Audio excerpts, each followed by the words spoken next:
Olá, meus queridos, a paz do Senhor para todos. Mais uma vez, estamos juntos para mais uma aula do nosso curso avançado em teologia, da matéria Teologia do Antigo Testamento. Hoje vamos iniciar a aula 3, a lição de número 4 do nosso livro. Hoje nós vamos falar sobre os atributos de Deus. Por que atributos de Deus? Nas aulas anteriores, ou nas lições anteriores, desculpe, certo? Nós tratamos de Deus como foi que ele se tornou conhecido durante toda a narrativa do Antigo Testamento, da história do Antigo Testamento.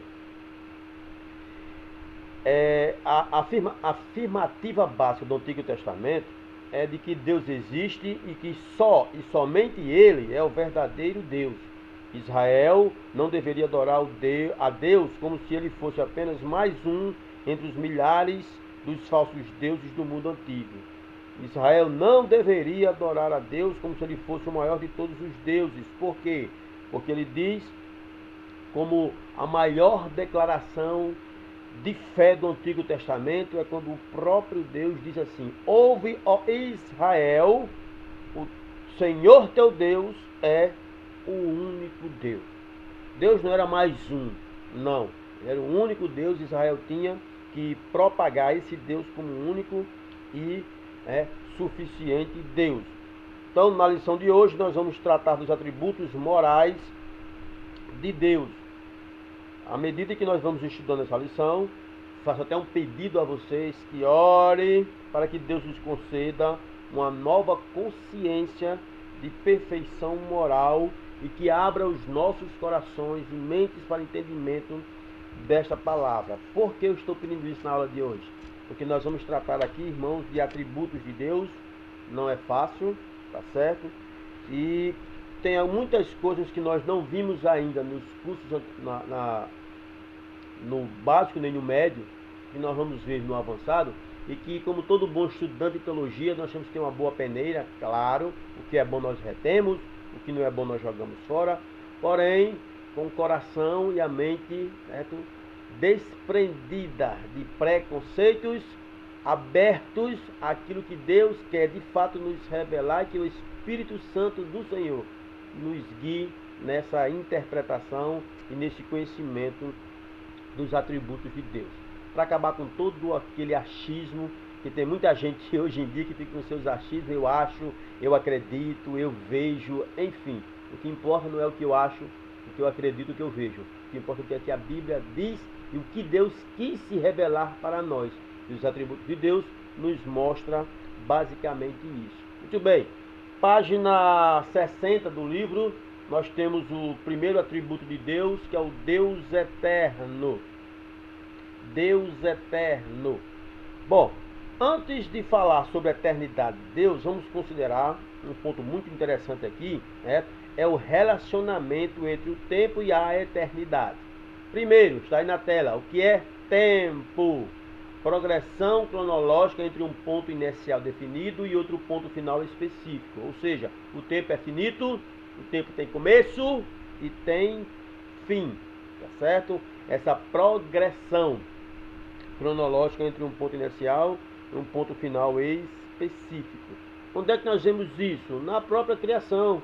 No Gênesis, no capítulo 1, versículo 5, a Bíblia diz que houve tarde e manhã o primeiro dia. E em seguida, a sequência cronológica na narrativa bíblica, nos versículos 8, versículos 13, 19, 23 e 31, tá certo? A mesma forma, eles falam do tempo como um começo, mas também como um próprio fim. Na criação é repetida a sequência cronológica, ou seja, tudo com começo e tudo com um fim. Porém, já o nosso Deus é apresentado na Bíblia como um único que tem atributos eternos, diferente de tudo que foi criado. Deus tem atributos eternos. Por isso que nós temos aí na tela o termo Olam, no hebraico, que diz respeito à duração eterna. Deus eterno. Ele, Deus, é quem foi o criador do tempo e do espaço. E somente Ele, Deus, tem atributos eternos. Deus sempre existiu. Ele é eterno em si mesmo. Está escrito isso no Gênesis capítulo 21, versículo 33. E ainda Isaías no capítulo 40, versos 28 diz que ele é eterno. Então, Deus não existe possibilidade de mudança ou inconsistência. Deus é atemporal. Deus é eterno. A Bíblia vai dizer que 1000 anos para Deus é como se fosse apenas um dia. Ou o contrário. Ou seja, para Deus o Cronos não interfere em nada na sua eternidade. Tá certo? Deus é eterno e existem muitas características dele. Aliás, todas as características de Deus são eternas, assim como ele é eterno, certo? Se vocês, quando forem lá para o questionário, para o exercício, vai ter uma pergunta lá no exercício que é para você citar 5 características de Deus que são consideradas eternas. Aí você vai ver lá, né, nas suas pesquisas, vocês irão ver nas suas pesquisas, por exemplo, a misericórdia de Deus, ela é eterna. Salmo 25, Salmo 89, Salmo 103. A justiça de Deus é eterna. Salmo 111, versículo 3. A força de Deus, Isaías 26, 4, é eterna. Isaías 54, 8, o amor de Deus é eterno. Salmo 145, versículo 13, a autoridade de Deus é eterna. Então, o nome de Deus indica que ele é eterno. Não há mudança em Deus em hipótese alguma. Ele está acima do tempo. Deus, ele é eterno. E nada vai modificar, certo, essas características de Deus como sendo aquele que é eterno. Pois bem, vamos adiante. O termolão, Deus eterno, foi o criador do tempo e do espaço. O que é que diz Salmos 90? Diz assim: Senhor, tu tens sido nosso refúgio de geração em geração. Antes que nascessem os montes ou que tivesse formado a terra e o mundo, sim, de eternidade em eternidade tu és Deus. Aleluia. De eternidade em eternidade. Eternidade, o termo aí, ó, Olam, que significa longa duração, antiguidade, futuro, para sempre, eternamente e para todos os tempos e perpétuo, segundo Strong na sua Bíblia de Estudo. E Champlin também concorda com esse termo Olam, que é utilizado para Deus como sendo eterno em si mesmo. Muito bem, adiantando. O termo eternidade, como descrevê-lo? Existe independentemente de começo ou fim. Deus existe em si mesmo. O nosso tempo é o Cronos, mas o de Deus é o Kairos ou Kairos, como muitos dizem no bom grego. É uma antiga palavra grega que significa o momento certo ou oportuno. Os gregos antigos tinham 2 palavras para o tempo: Cronos, que é o nosso, e Kairos, que é um momento indeterminado, no tempo em que algo especial acontece. Como não podemos descrever Deus, utilizamos Kairos como tempo de Deus, tá certo? Tempo que não pode ser medido, diferente do nosso tempo Cronos, que pode ser medido através de horas, dias, anos, nas suas divisões.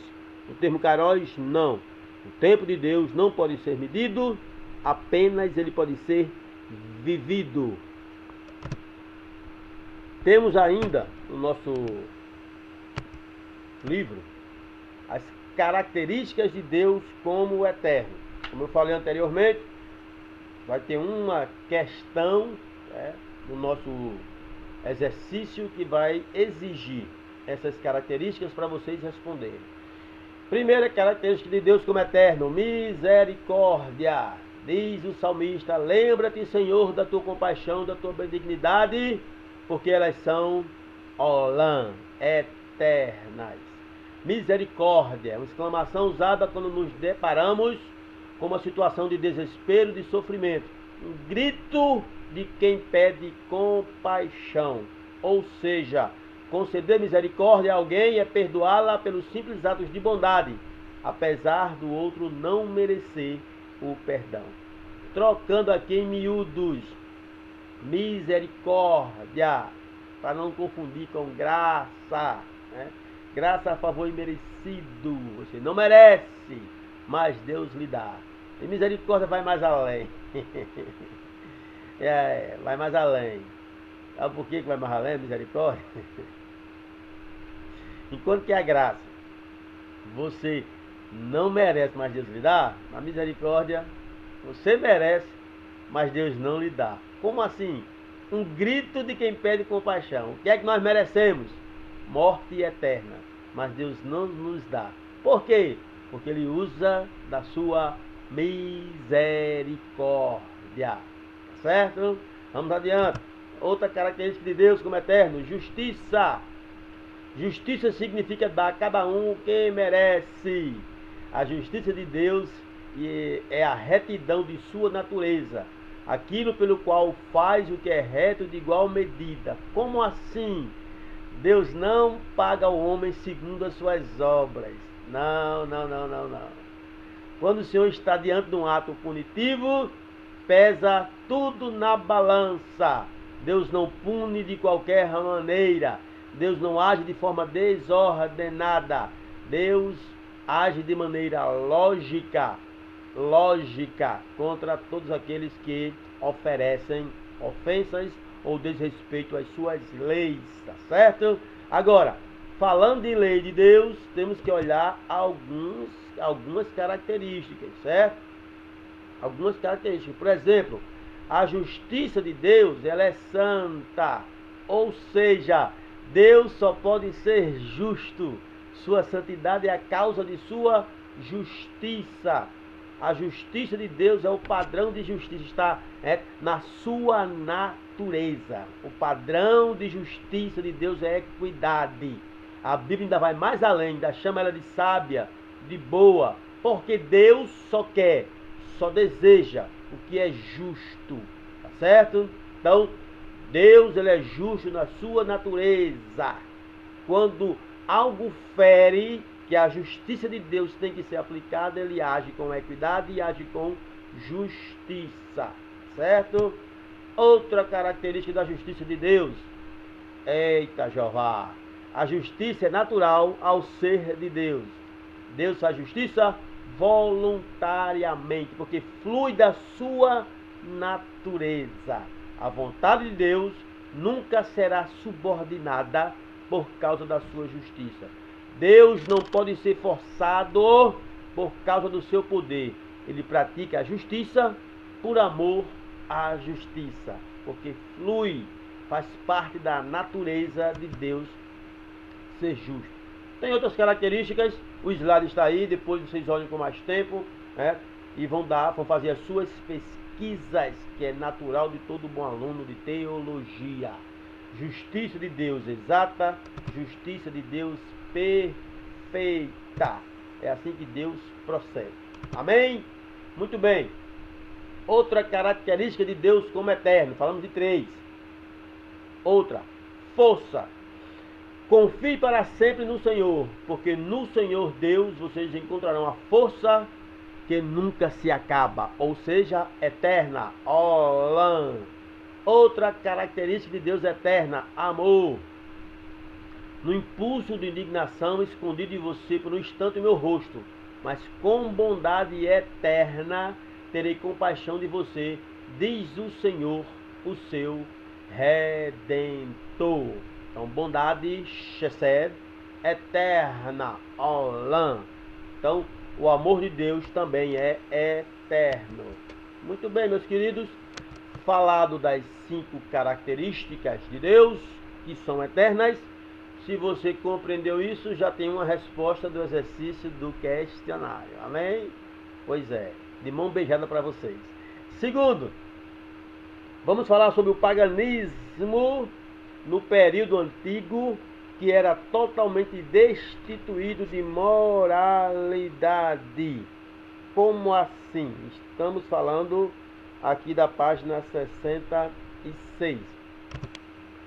Como era o culto pagão na antiguidade? Olha, o culto pagão na antiguidade era imoral em sua aparência.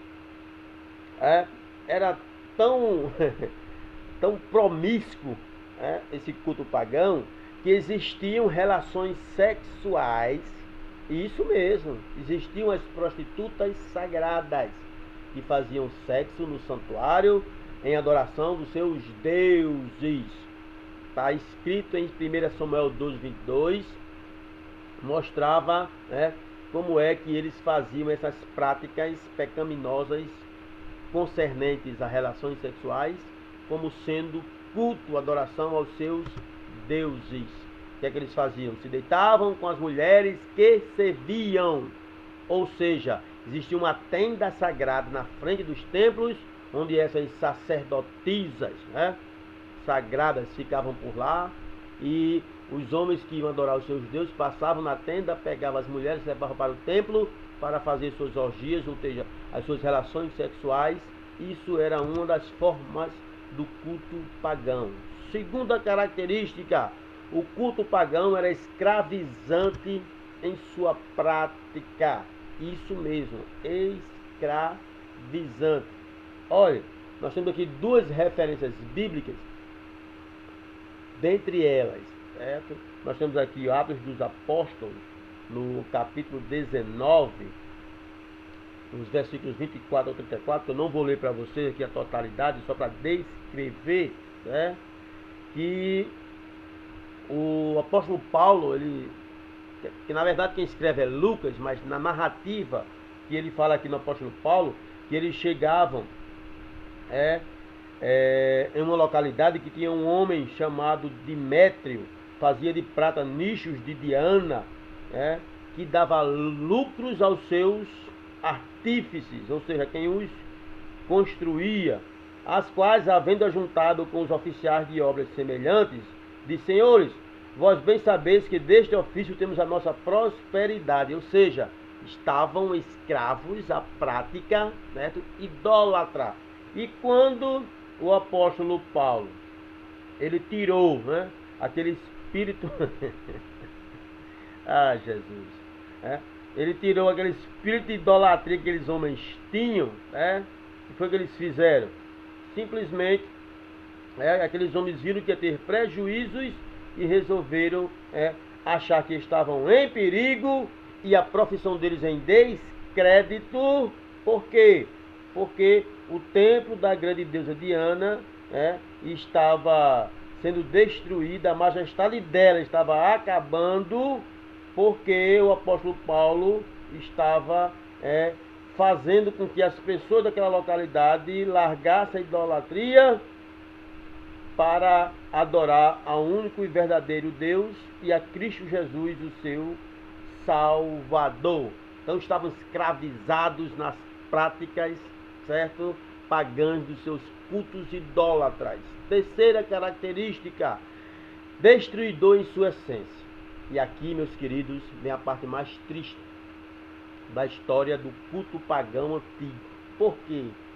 Porque em 2 Reis, capítulo 21, versículo 6, narra a seguinte expressão: que os homens faziam passar seus filhos pelo fogo. Isso mesmo que vocês estão vendo e ouvindo. Os seus filhos eram sacrificados em adoração aos seus deuses pagãos. Coisa terrível. O mais conhecido deus pagão da antiguidade, que era adorado pelos homens da antiguidade, era o deus Moloque. Isso. Existem várias fotos dele aí nos livros de comentários, livros de estudo, tinha várias formas. Algumas delas, o corpo desse deus Moloque, ele era formado com o seu abdômen aberto, e ali jogava-se as crianças no seu abdômen e tocava fogo. Era uma forma de cultuar, de forma idólatra, um deus pagão, matando seus próprios filhos. Coisa terrível que acontecia com as práticas pagãs, os cultos pagãos da antiguidade. Uma das grandes verdades acerca da santidade de Deus é que ele é separado de todas as formas de restrições e limitações. Diferentemente do culto pagão, o culto ao Deus único e verdadeiro deve ser santo. Por quê? Porque o próprio Deus, ele é santo. Desculpe. Então, Deus, ele é separado de todas as formas de restrições e limitações devido à sua santidade. Como assim? Ora, tudo que foi construído, tudo, absolutamente tudo, né, tem suas limitações. Nós vimos no início da aula. No tempo e no espaço tudo é limitado, tem início e tem fim. Mas o nosso Deus não. O nosso Deus, ele é infinito. E como ele é eterno e santo, ele não pode de forma nenhuma estar junto com algo que é finito, transitório, efêmero ou passageiro. Tudo que diz respeito a Deus tem que ser levado em consideração a sua eternidade. O Deus de Israel, ele é santo sem igual. Ele é diferente de qualquer conceito humano de deidade ou entidade. Nós estamos vendo isso aqui na página 66 do nosso livro. Deus ele é santo e a sua misericórdia é sem medida. Muito bem. A teologia liberal vê a ênfase nas características de separação do Criador em criado e toda a criação como uma separação total. De fato, Deus encontra-se separado da totalidade da criação, porque foi Ele quem a fez, e apenas Ele, Deus, não foi criado. Então, o perigo da teologia liberal é de que a humanidade não poderia vir a desenvolver qualquer tipo de relacionamento com Deus, pois essa separação total impede que isso ocorra. Isso é um perigo, porque mesmo Deus estando separado de nós pela sua santidade, pela sua eternidade, nós temos sim um vínculo com Deus. Ele mesmo quis que nós nos relacionássemos com Ele. Durante todo o Antigo Testamento, com seus cultos, com suas práticas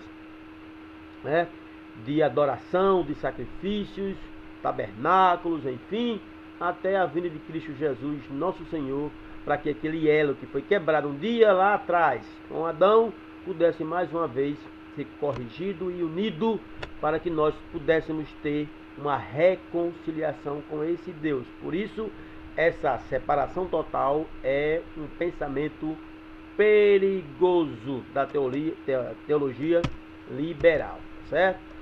Sobre a criação, a Bíblia assevera que o homem tem, primeiro, obrigações morais para com o seu Criador. Obrigações morais. Preste atenção, tá certo? Porque a Bíblia escreve ou apresenta, descreve, apresenta um Deus moralmente santo. Ora, se Deus é santo e o homem foi feito à imagem moral de Deus, significa dizer que nós, moralmente falando, temos essa obrigação para com Deus, o nosso Criador. Assim como Ele é santo, nós devemos ser santos também. Devemos ter esse cuidado. Continuando, o Antigo Testamento nos ensina que Deus é um juiz misericordioso, pronto para conceder misericórdia ao pecador culpado.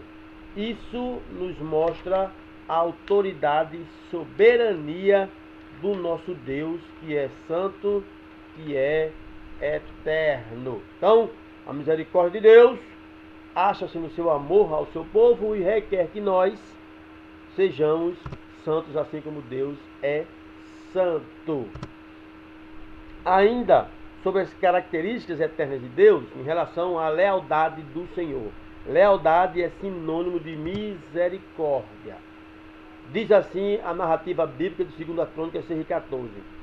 Não há outro Deus que mantenha-se leal ao seu povo e às suas promessas.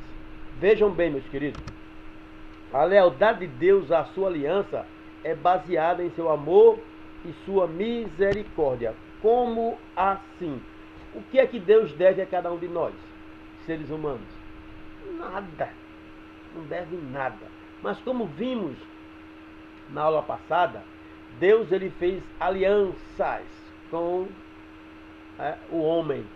E dentro dessas alianças, Deus fez um pacto com os homens, dizendo que se os homens fossem leais a esse pacto, Deus eternamente seria leal também ao pacto, ou à parte que ele fez para com esse pacto. Então, a lealdade dele, a sua aliança, é baseada em quê? No seu próprio amor, na sua própria misericórdia. Ele sabe que nós somos falhos.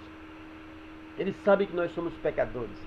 Ele sabe que nós somos limitados. Mas mesmo assim, aprove a ele, por conta do seu amor, que é eterno, e da sua misericórdia, que é eterna, aprove a ele fazer uma aliança conosco, homens.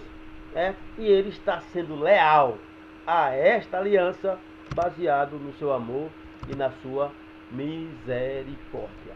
Na Bíblia, nós temos várias e várias demonstrações de operações de misericórdia de Deus. Então, o auxílio é necessário, porém, o auxiliador escolhe se quer ajudar ao pecador. Por que eu escrevo isso? Preste bem atenção. Isso aqui faz parte de um contexto, de um compêndio da teologia, que é bem interessante. Deus, ele escolhe se quer ajudar ou não o pecador. Ele é quem escolhe. Ele é soberano, ele é eterno, ele não depende de nada nem de ninguém. Mas, olha aqui o slide anterior. Ele resolveu nos conceder auxílio.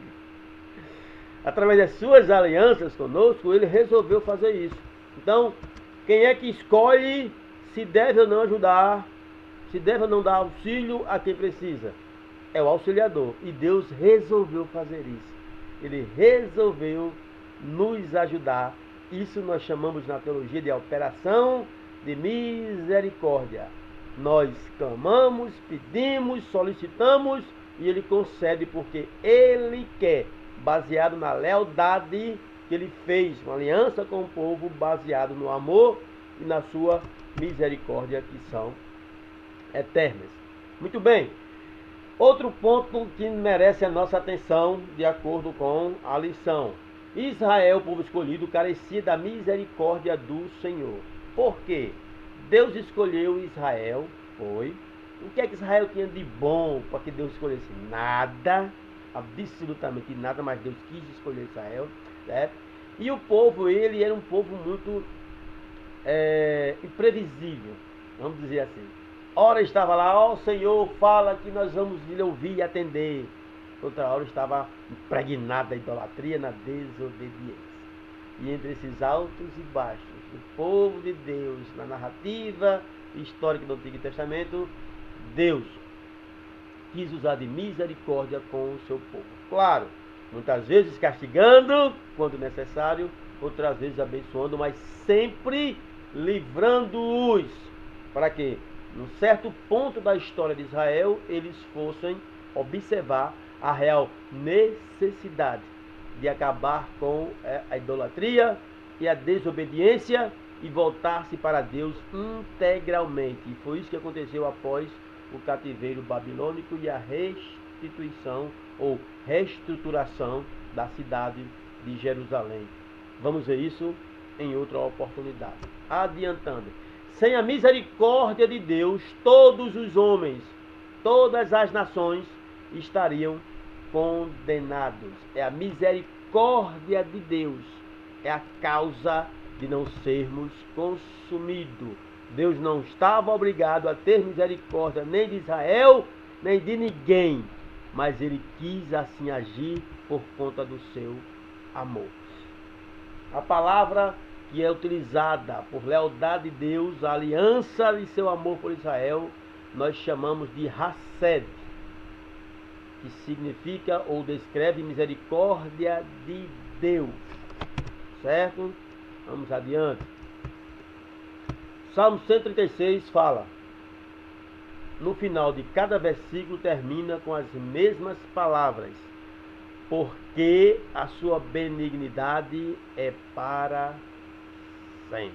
Olha aí, sempre, todo final de versículo do Salmo 136 acaba com é essa frase, essa expressão de que a misericórdia ou benignidade de Deus dura para sempre. Então, voltando ao slide anterior, Rached, Deus age com misericórdia, para com Israel, para com a aliança feita com os homens, para com todos nós, raça humana, porque Ele quer, devido à sua benignidade, devido à sua misericórdia. Segundo o grande Halel, a criação, redenção e vitória sobre o inimigo indica a extensão da misericórdia de Deus. Tem um livro, ele é bem pequenininho, que é os Salmos parafraseados. Na próxima aula eu vou trazer aqui para vocês e fala com detalhes sobre esse grande Halel, como é que ele se utiliza da poesia para mostrar, esse grande Halel é o Salmo 136, certo? Como ele nos mostra, Deus na criação, Deus na redenção, Deus na vitória sobre o inimigo, ou seja, sempre indicando a misericórdia de Deus, a benignidade de Deus, que é eterna, que é olã, que é para sempre, certo? A misericórdia de Deus é suficiente para satisfazer toda a necessidade do povo de Israel, das nações, da igreja, de forma geral. Como estamos estudando o Antigo Testamento para o povo de Deus de forma direta e restrita. Outro atributo de Deus, soberania, página 67, diz que Deus é soberano. Diz assim o nosso escritor: Deus é o soberano governante de toda a criação. Sendo o Senhor de tudo, Ele controla tanto a natureza quanto a história, fazendo cumprir os seus planos e propósitos. E no desenrolar da soberania de Deus na trajetória das nações e nas vidas dos personagens do Antigo Testamento, mesmo nas existências daquele que insistiu em negar sua autoridade, mesmo assim Deus se fazia cumprir os seus planos, os seus propósitos. Então, em toda a narrativa da Bíblia nós vamos ver que Deus ele é soberano e a condição do homem sempre, absolutamente sempre, ela deve estar sempre atrelada à vivência com Deus. Todas as vezes que o homem resolveu viver sem a presença de Deus, o homem sofreu consequências drásticas mesmo. Mas nós vamos falar sobre isso em outra oportunidade, certo? Nas aulas futuras, nas aulas vindouras. Bom, não adianta. Deus faz o que quer, com quem quiser e na hora que Ele quer. Parece até uma frase bem dura, uma frase de efeito, mas é uma pura verdade. Deus faz o que Ele quer. Amém? Ele faz com quem quiser. Amém? E na hora que Ele quiser. Isso está dentro do atributo soberania de Deus. Soberania de Deus. Deixa eu abrir aqui um parênteses. Página 68 do nosso livro. Nós temos aqui o Nimrod, um homem que resolveu construir um império sem Deus. As consequências vocês já sabem, tá certo? Ele queria construir uma cidade vertical, que a glória dessa cidade, do seu nome, subisse aos céus. Deus, no exercício da sua soberania, interrompeu os planos daquela edificação que foi conhecida como a Torre de Babel. E ali começou aos homens confundirem suas línguas, começaram a se dispersar, se dissipar, começaram a habitar em regiões distintas, separando assim aquela família, aquele povo, e outros lugares da terra foram sendo habitados por quem compreendia frações de línguas que Deus resolveu colocar uma divisão naquele evento. Outro personagem da Bíblia foi Abraão, que também experimentou o poder soberano de Deus quando, de uma, vamos dizer assim, impossibilidade fisiológica.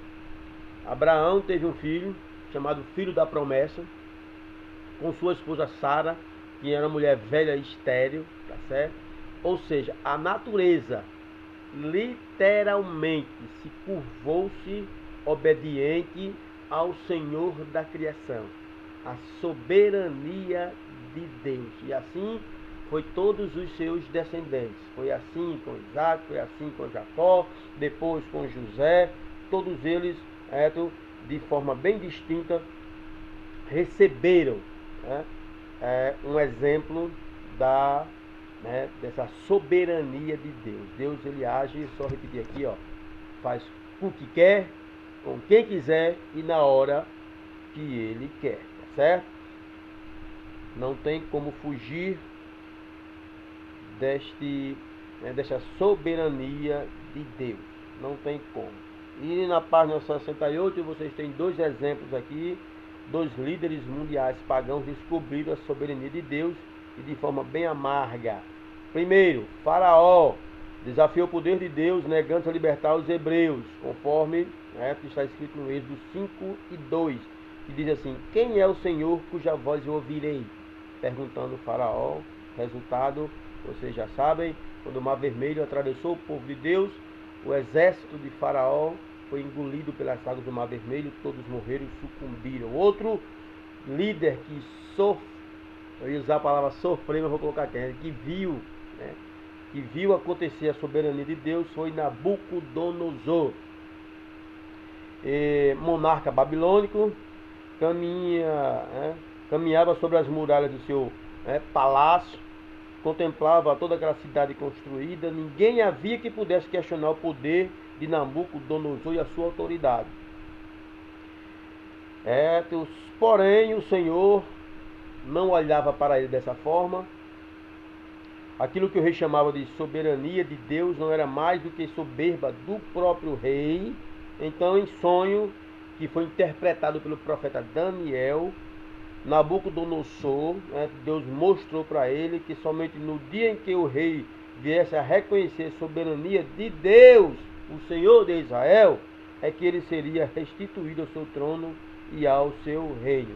E ele ficou de forma assombrada. O resultado, esses dois homens, tanto o Faraó no tempo de Moisés e Nabucodonosor no tempo de Daniel, vislumbraram o que é soberania de Deus. Deus faz o que quer, com quem quiser e na hora que ele quer. E assim fez Deus para com o seu povo Israel da mesma forma. Muito bem, meus queridos. Estamos terminando aqui hoje a nossa aula número 3, lição número 4. Que vocês tenham bons estudos. Não esqueçam de responder os questionários dos exercícios. Estarei enviando ainda hoje as avaliações para o CETADEM, tá certo?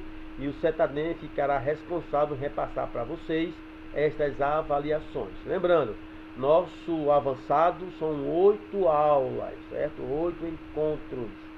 Então hoje nós estamos no 3º encontro, ainda restam 5. Hoje nós estamos com a lição 4. Na próxima aula estaremos com as lições 5 e 6. Então peço mais uma vez, leiam o livro, respondam os questionários para poder fazer uma boa avaliação. Pegue os slides, certo? Nossa aula, medite um pouco daquilo que nós falamos. Qualquer coisa, dúvidas, estamos à disposição lá no grupo do WhatsApp do Avançado. Perguntem que lhes serão respondidas. Amém? Muito obrigado a todos pela compreensão. Deus abençoe. Fiquem todos na paz do Senhor.